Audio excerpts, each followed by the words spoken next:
It's April 4th, 2022. In Chinese, the number 4 sounds like death.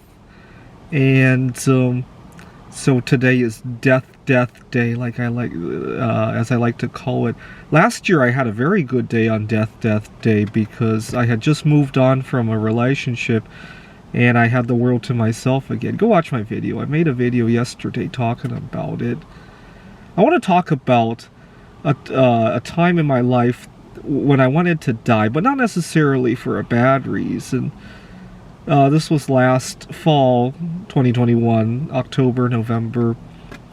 I was having a good time in my life, I want to say. I had just moved back from Phoenix. I had a great time in Phoenix. I was all tanned up.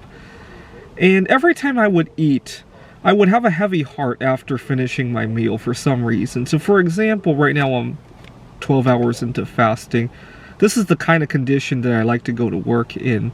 If I go into the office, the boss says something that I don't like, or there's a challenge, I get a troublesome client, I get bad news about the work environment, or whatever the case is. I have to deal with something. I have to deal with, like I mentioned in other videos, sometimes I have accommodations that I need. I suffer from autism and also food allergies, and sometimes I need accommodations of various sorts. They're not always easy to navigate. Oh my god, those things just wash right off of me and I can handle them, right? After I get a heavy heart, I get angry, defensive, and all that. The problem is that eventually I do have to eat, and every time after I eat, oh my god, I get angry and defensive.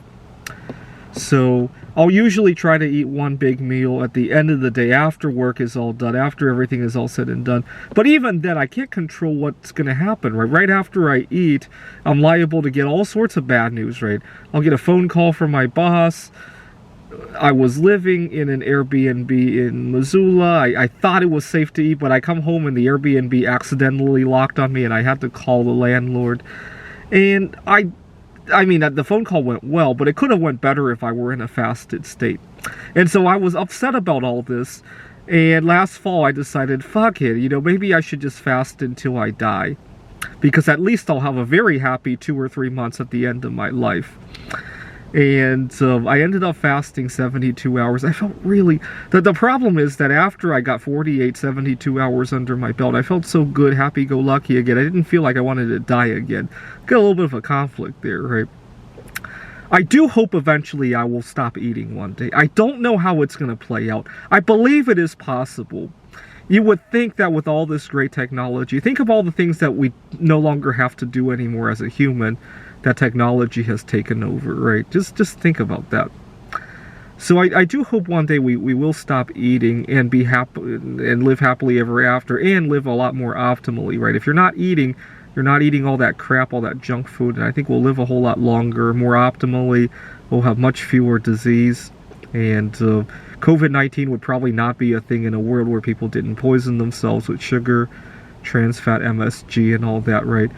That's the ideal world. But the next best thing is maybe one day I'll fast myself to death, because I'll feel really good those last couple of months. I'm not suicidal. I would just prefer to have 2 or 3 really good months compared to 60 or 70 years of anger and despair and frustration and all that, right? I had a really troublesome situation at work, and I was in a fasted state, and I handled it very well, I think. I couldn't have handled it that way if I were eating, which is a big problem because a lot of workplace environments pressure you to eat. And when I eat, I have a heavy heart. And so it just feels like a no-win situation over there, right?